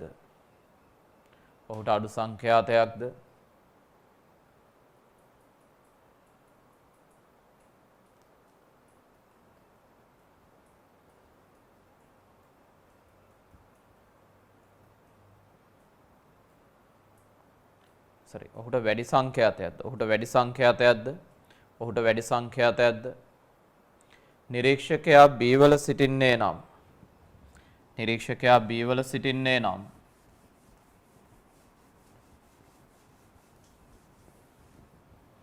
නිරීක්ෂකයා B වල සිටින්නේ නම් ඔහු වෙත ළඟාවන තරංගයේ තරංගායාමයේ වැඩිවීම හේතුවෙන් ඔහු වෙත ළඟාවන තරංගයේ තරංගායාමයේ වැඩිවීම හේතුවෙන්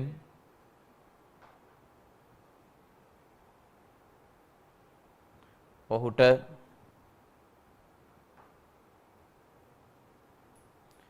අඩු සංඛ්‍යාතයක්ද ශ්‍රවණය වේ. ඔහුට අඩු සංඛ්‍යාතයක්ද ශ්‍රවණය වේ. හරි. දැන් මෙහෙ බලා ගන්න. දැන් මම මේක ඒ කියන්නේ ඔබ ලබාගත් සමීකරණය මම ඔප්පු කරන්නයි හදන්නේ බලා ගන්න. මේ තියෙන පුතේ ප්‍රභවයක් නිශ්චල විද්දි තරංග නිකුත් කරන විදිහ. මෙතනින් මෙයා නිකුත් කරපු පළවෙනි තරංගය මේ මෙතනයි දැන් තියෙන්නේ තප්පරයේ අවසානයේ. අපි හිතමු නිරීක්ෂකයා ඉන්නේ තප්පරයක් අවසානයේ අහන්න පුළුවන් දුරක කියලා.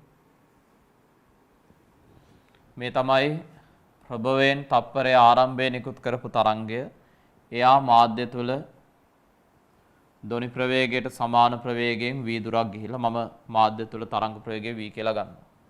මේ තියෙන්නේ අන්තිමටම නිකුත් කරන තරංග ශීර්ෂය. ඒතර මේ තියෙන්නේ මුල් තරංග පෙරමුණ ශීර්ෂය මේ තියෙන අන්තිම එක. හරි. ඒ අනුව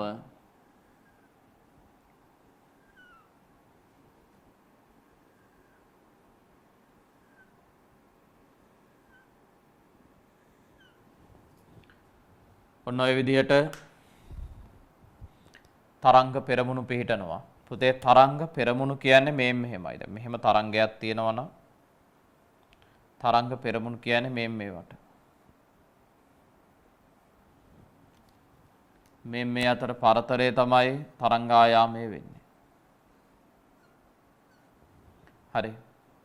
ඒතර මේ අතර පරතරය තමයි ලැම්ඩා. ඒ අනුව මෙතන මේ වගේ මේ පරතර සංඛ්‍යාව තමයි තරංග සංඛ්‍යාව. ඉතින් මේ වගේ පරතරවල් සංඛ්‍යාව f0 නම් මේ තමයි නිකුත් කරන තරංගයේ සංඛ්‍යාතය. ඔය තමයි නිකුත් කරන තරංගයේ සංඛ්‍යාතය. එහෙමනම් තරංග ආයාමය වෙන්නේ තප්පරයක් තුල මුල් තරංගයේ ගිහිල්ලා තිනවා v දුරක්. ඒ පුරා පැතිරී තිබෙන තරංග සංඛ්‍යාව f0 vf0 වලින් බෙදුවාම මේ පරතර එනවා. මේ පරතරවල් සංඛ්‍යාව f0ද මුළු දිග vද නම් v බෙදන්න f0 වලින් පරතරවල් සංඛ්‍යාවෙන්. එතකොට එනවා පරතරයක් කීයද කියලා. සරල සිංහලෙන් කියනවා නම් මේ ඇඟිලි පුරුක් සංඛ්‍යාව 1 2 3 4යි. මේ අතර දුර තියෙනවා නම් මේ පුරුක් අතර පරතර සමාන නම් පුරුක් අතර පරතර සමාන නම් මේ අතර දුර තියෙනවා නම් මේ දුර පරතර ගාණයෙන් බෙදුවාම එනවා මේ අතර පරතරය. හරි. ඒ වගේ වැඩක් තමයි මේ කරලා තියෙන්නේ. දැන් අපි හිතමු නිරීක්ෂකයා නිශ්චල විද්දි ප්‍රභවය චලිත වෙනවා කියලා. නිරීක්ෂකයා නිශ්චල විද්දි ප්‍රභවය චලිත වෙනවා. මම ගන්නවා ප්‍රභවය නිරීක්ෂකයා දෙසට ගමන් කරන. එතකොට තප්පරයක් තුල යා u ප්‍රවේගයෙන් යන්නේ. යා u දුරක් යනවා තප්පරයක් තුල. තප්පරයක් තුල යා මේ විදිහට u දුරක් යනවා. එතකොට පුතේ තප්පරේ ආරම්භයේ මේ ප්‍රභවයේ හිටියේ මෙතන. තප්පරේ අවසානයේ ඉන්නේ මෙතන. එතකොට තප්පරේ ආරම්භයේ මෙතනින්දී මේ තරංගය නිකුත් කළා. ඒක මෙතෙන්ට ආවා.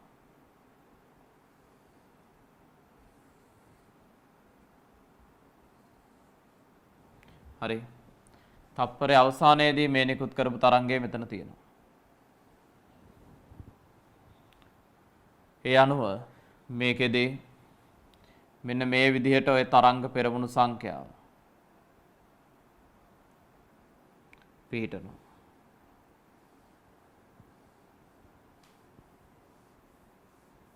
වෙන්නේ පරතර ගාන අඩු වෙන එක. අර තරංග පෙරමුණු සංඛ්‍යාවම තමයි. හරි. මේ තරංගයේ දැනුත් v දුරක් යනවා. හැබැයි අන්තිම තරංගයේ තියෙන මෙතන. ඒතර දැන් තරංග ව්‍යාප්ති දුර ඉස්සෙල්ලාට වඩා අඩු වෙනවා. මේ තරංගයේ මෙතනින් ධම්ම වීදුරක් ගිහිල්ලා. හැබැයි අන්තිම තරංගය නිකුත් කරද්දී ප්‍රභවයේ යූ දුරක් එන හින්දා මේ දුර වීරින යූ බවට පත් වෙනවා. දැන් නිරීක්ෂකයා වෙත ළඟා වන තරංගයේ තරංගායාමය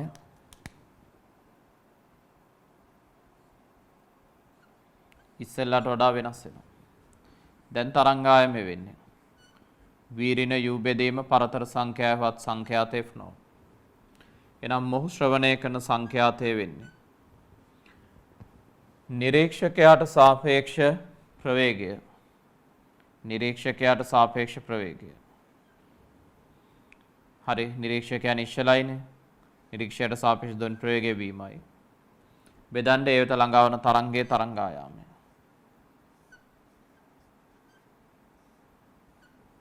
යන අදාළ සංඛ්‍යාතය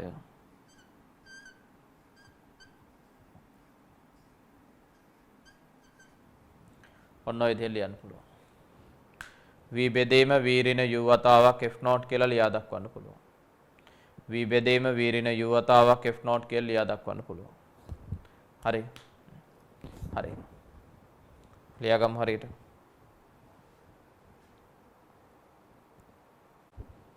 ලියන්න මෙහෙම. ලියන්න පුතේ අංක 1 නිශ්චල නිරීක්ෂකයා දෙසට ප්‍රභවයේ චලිත වීම. දැන් ඔබ ගත්ත සමීකරණ තමයි මම මේ ඔප්පු කරලා තියෙන්නේ. නිශ්චල නිරීක්ෂකයා දෙසට ප්‍රභවයේ චලිත වීම. හරි. මම මේ ප්‍රමූල ධර්මයෙන් ඒක ඔප්පු කරනවා. මේක ලියා ගන්න.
ඊළඟට බලමු පුතේ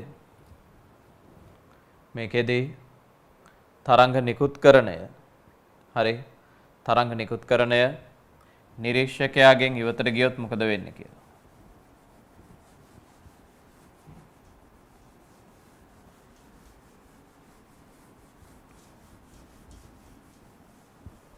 මේ බලන්න.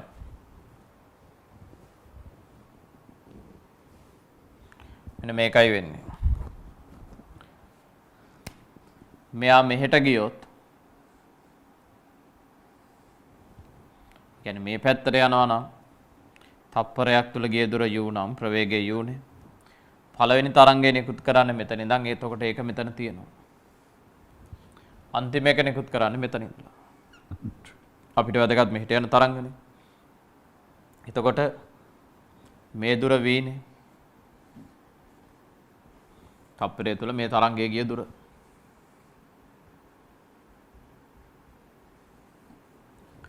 එතකොට වෙන්නේ මේ තරංග f0 සංඛ්‍යාව ව්‍යාප්ත වෙන දුර ඔන්නව වෙනස් වෙනවා.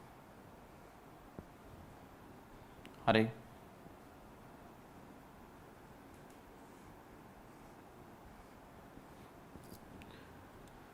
දැන් තරංගායාමය වැඩි වෙනවා.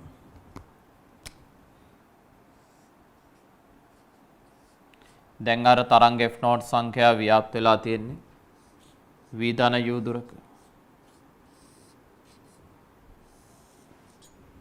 එහෙමනම් තරංගායාමය වෙන්නේ v ධන u බෙදීම f0 කියන එක. v ධන u බෙදීම f0 කියන එක. එහෙනම් නිරීක්ෂකයා වෙත ලැබෙන තරංගයේ සංඛ්‍යාතය ඔහුට සාපේක්ෂ ධ්වනි ප්‍රවේගය වීමයි ඔහු නිශ්චලයි. ඔහු වෙත ලැබෙන තරංගයේ සංඛ්‍යාතය v ධන u බෙදීම f0. එයන් ඔහු වෙත ලැබෙන තරංගයේ සංඛ්‍යාතය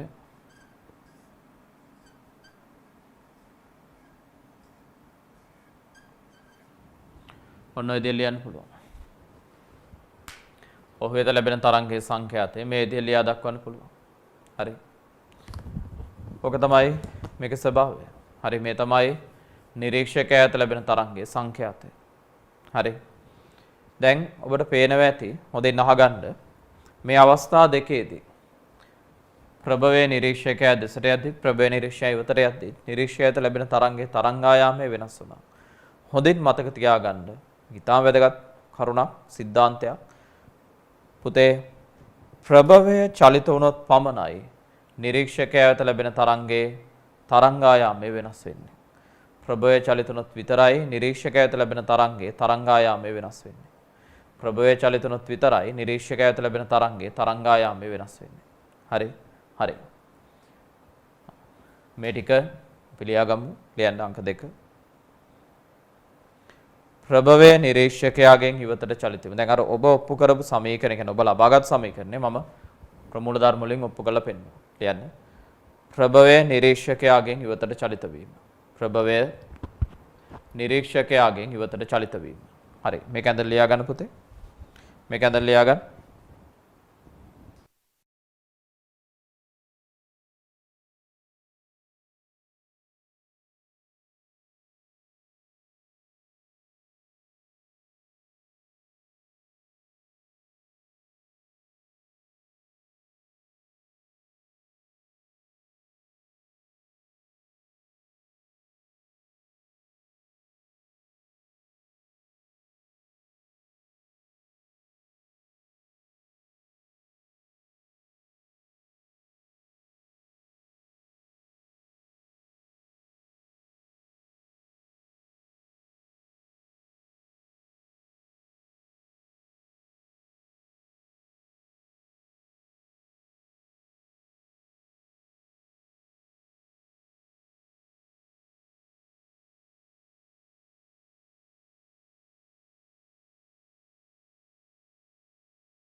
හරි.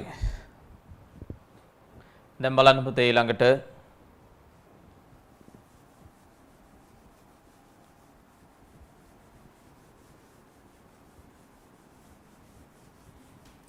නිරීක්ෂකයා චලිත වුණොත් මොකද වෙන්නේ කියලා. පුතේ නිරීක්ෂකයා චලිත වුණොත් වෙන්නේ මෙන්න මේ වගේ දෙයක්. ප්‍රභවය එතනමනේ.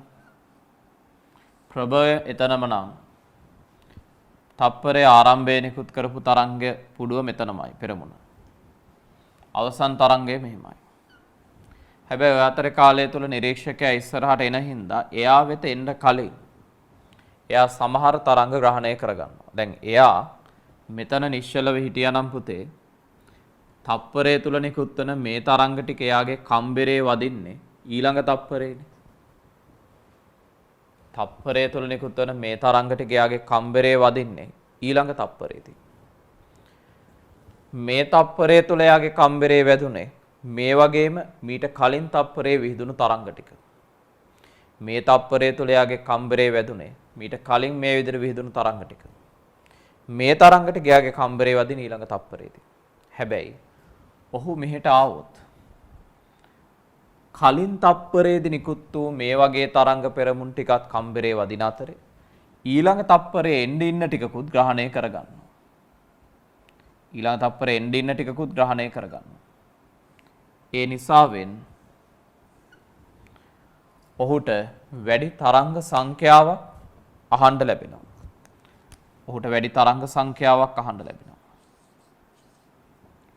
ඒ අනුව මේ වෙලාවේ නිරීක්ෂකයාට සාපේක්ෂව ධ්වනි ප්‍රවේගයයි වෙනස් වෙන්නේ. මොකද නිරීක්ෂකයා මෙහෙට එන හින්දා.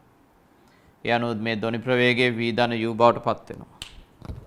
ඒ අනුව අදාළ සංඛ්‍යාතය වෙන්නේ නිරීක්ෂකයාට සාපේක්ෂ ධ්වනි ප්‍රවේගය මේක v ධන uo කියලා ගත්ත මම ප්‍රභවයේ නිරීක්ෂකයාගේ ප්‍රවේගය.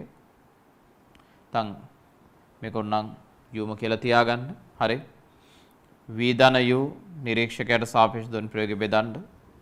නිරීක්ෂකයා වෙත ලැබෙන තරංගයේ තරංගායමයේ ලැම්ඩා නෝට්මයි. ඒකේ වෙනසක් වෙන්නේ නැහැ. මම කලිනුත් කිව්වා. ප්‍රභවය නිශ්චල නම් නිරීක්ෂකයා වෙත ළඟාවන තරංගයේ තරංගායමයේ වෙනසක් වෙන්නේ නැහැ. ප්‍රභවයේ චලිතුණොත් තමයි නිරීක්ෂකයාට ලැබෙන තරංගයේ තරංගායමයේ වෙනස් වෙන්නේ. මේක v බෙදීම f0 සමානයි. යනු මේ සංඛ්‍යාතය සමානයි v ධන u බෙදීම v වතාවක් f0. v ධන u බෙදීම v වතාවක් f0. ඔන්න අදාළ තරංගයේ සංඛ්‍යාතය ලියන්න. ඒ කියන්නේ මේ තමයි නිරීක්ෂකයා ශ්‍රවණය කරන සංඛ්‍යාතය. ලියන්න පුතේ අංක 3. ප්‍රභවයේ නිශ්චලව සිට නිරීක්ෂකයා ප්‍රභවයේ දෙසට චලිත වීම. ප්‍රභවයේ නිශ්චලව සිට නිරීක්ෂකයා ප්‍රභවයේ දෙසට චලිත වීම. ප්‍රභවයේ නිශ්චලව සිට නිරීක්ෂකයා ප්‍රභවයේ දෙසට චලිත වීම. හරි.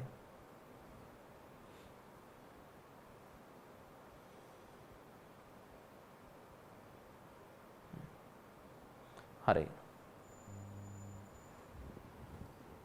මේක ඇඳලා ලියා ගන්න.